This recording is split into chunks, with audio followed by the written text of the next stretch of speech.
This podcast is supported by the Bushwick Book Club Seattle, staging performances of original music inspired by literature since 2010. For more information or upcoming shows, please visit thebushwickbookclubseattle.com.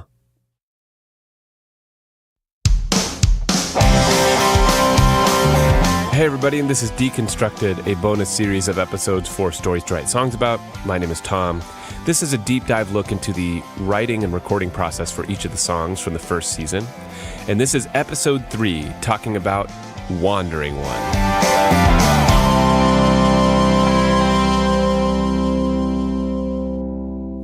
So Wandering One is inspired by a Brothers Grimm fairy tale called The Singing Bone. It's a pretty short, concise tale about two brothers who try to kill a wild boar for the king, and the older brother is jealous, the younger brother is good and pure, and the younger brother kills the boar, and the older brother gets jealous, kills his brother, claims the kill for himself, gets to marry the princess, gets found out, and then gets drowned in the river in a sack. Really uplifting tale. I wrote this song for a show for the Bushwick Book Club last October, and it was a great show and gave me the opportunity to read some of these fairy tales. And when I started writing it, I started with the chorus, and I knew with this song specifically that the chorus was pretty important. In the story, there is a verse or a kind of a chorus that is sung from the whistle that the shepherd carves out of the bones of the younger brother. And so I took that verse and kind of rewrote the words, and what I came out with was the lyrics of "O wandering one, awake my buried soul, betrayal by blood has left me dead and cold. Though beast be slain, my bones will sing of my one true love, my everything. Hail to the king." O wandering one, awake my buried soul, betrayal by blood has left me dead and cold. No beast be slain, my bones will sing. For my one true love, my everything. Hail to the king. And I wanted to keep that as like the chorus that was going to tie this whole song together. The musically, I wanted it to be really soaring and epic. This to me I wanted it to have a lot of energy and just like a good, solid rock song. Heavier guitars, really energetic. The drums are like epic and everything. So I kind of started with the chorus of being this a 6/8 rhythm. Oh, wandering one, and having this really kind of epic soaring thing, using full voice, and I can't, sing that right now because my son is sleeping, but and keeping kind of this a little bit darker tone in the chord progression. So once I kind of nailed down this chorus, I wanted to fit the verses around it. And I basically was telling the story, within the verses, telling the story of the singing bone. Lyrically, it became, for me, more of a challenge of, I wanted it to be said in a way that was not just, this happened, and then this happened, and this happened, and this happened. I wanted it to have a little bit more of a poetic nature to it. And in the beginning, it's kind of like the younger brother saying, have you heard what the king is asking? Do you feel it? We should do this. Kind of this excitement of like, we could kill this beast, talking to his brother. Have you heard him? Can you feel it? The calling on the land. And he, gathering his courage. And so progressively throughout the song, I really wanted to build the tension that was between the two brothers. And I wanted to have that represented, especially with the kind of odd, disconcerting keyboard melodies that are going down. And this works really well. because there's the drive of the guitars and the bass and the drums is really pushing everything forward, and then the keyboards are really putting this odd and eerie element to it, which I think comes across really well. I will gather all my courage despite my trembling fear. My favorite parts of this song for sure are the third and fourth verse. I think this is lyrically the most interesting part of the song. I had the most fun writing it. And the lyrics, the third verse says, I awaken stained with blood, the beast upon my back. Death escaped me, I'm victorious, and vanquished this attack. My dear brother, I have found you, questionably entwined, with the bottle and sickly emerald envy in your eyes. Bottle and sickly emerald envy in your eyes. And I think that's such a telling image. I was trying to point to another way to say, like, there's something up with my brother, and I think he might be really jealous of me. And I love that combination, sickly emerald. So it's not like a beautiful thing. It's something that's a little sinister.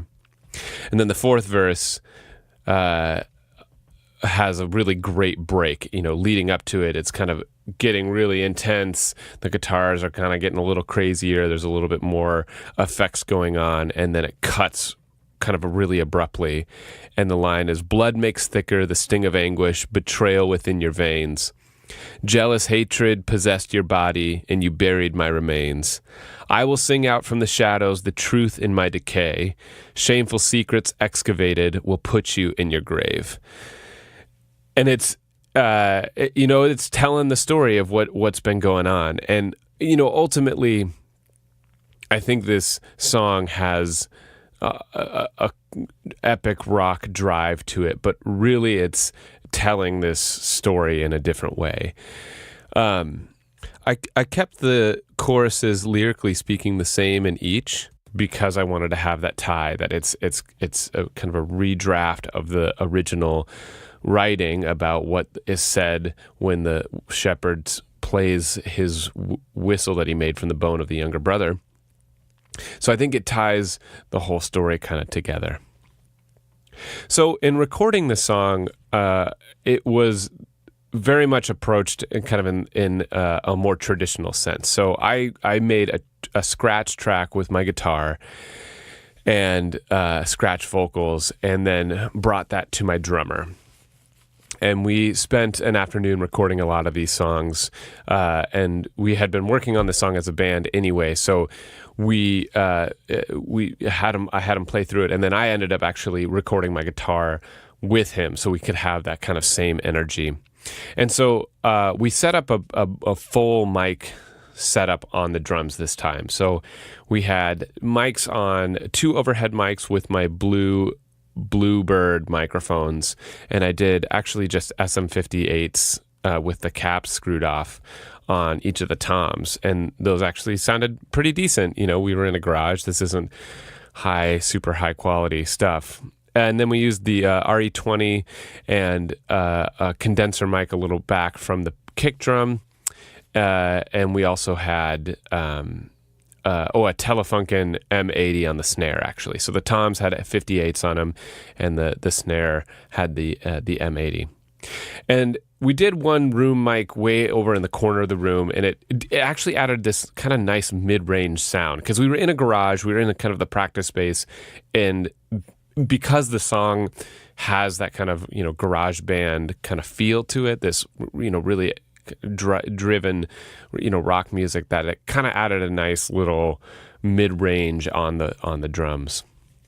And I recorded the guitar in my amp with my load box. I think I talked about this in a previous episode, but one trick if you don't have space to be able to record an amp live is to get a load box that takes the load from the amp itself, all the power, especially with the tubes, because you can unplug the speaker, plug in plug that into plug it into a from the amp, plug it into a load box so it takes all the load, and then you get all the warmth and the tone from the tubes that you can then put right into your interface.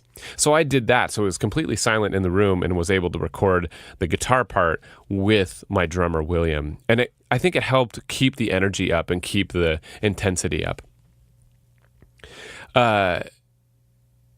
From there, we had those two bass things, and then I got the bass player to play on this. I got my guitar player named Steve came up to my house. We did the same thing with his guitar through the load box, and what I have is in fact, I'll grab it right here.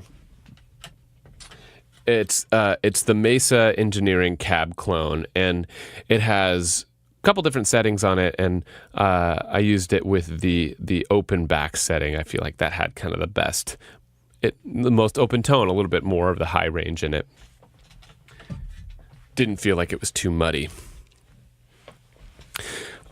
Singing this song was actually quite difficult. It's pretty broad in my own range, kind of going on kind of the lower ends of what I sing and definitely on the higher ends. And singing full voice, really had to kind of belt it out to get that kind of tone, or, to keep the pitch good, because there was a danger in it being really pitchy.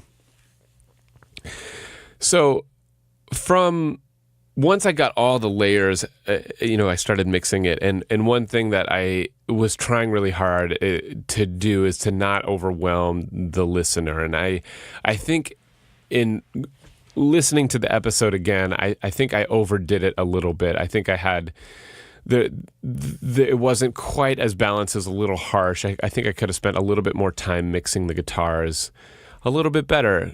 But I do think that the song has a really awesome energy, and it really came down to wanting to produce something that is, again, listenable, but that people would feel a sense of energy, or just, I keep saying energy.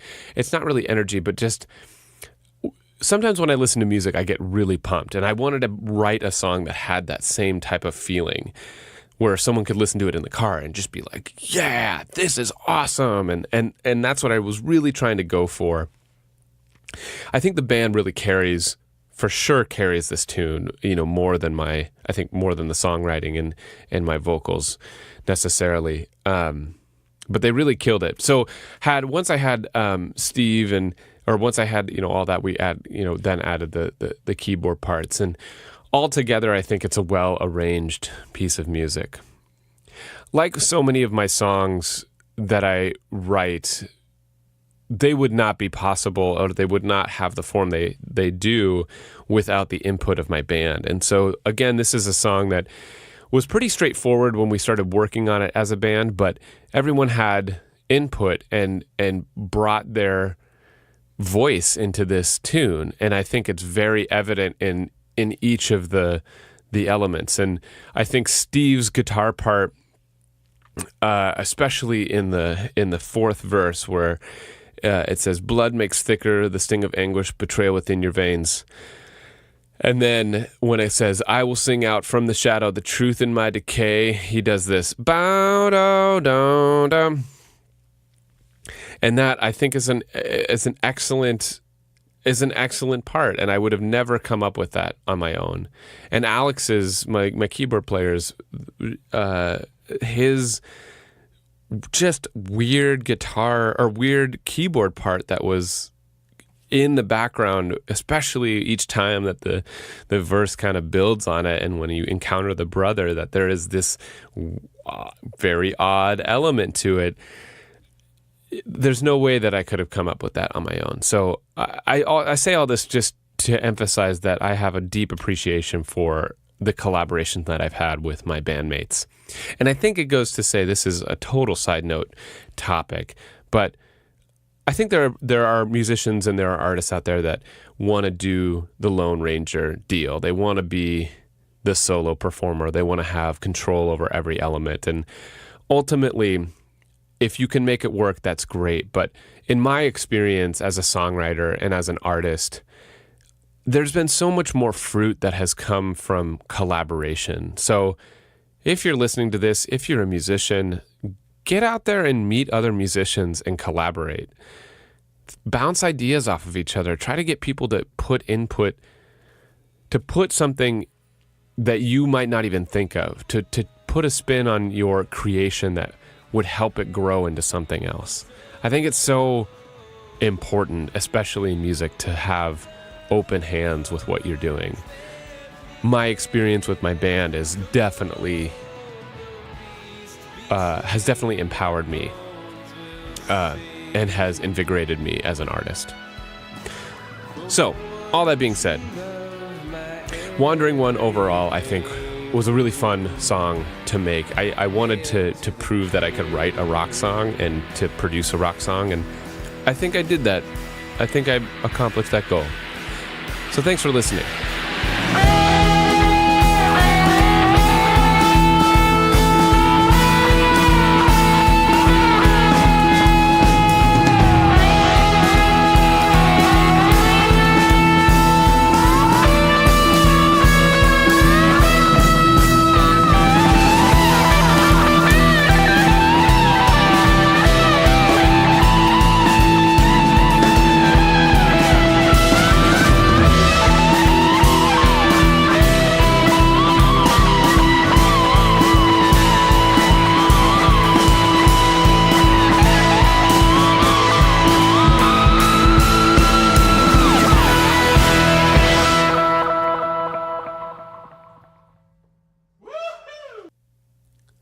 Stay tuned for next week. I'll be talking about Wandering One from episode 4 of Stories to Write Songs About.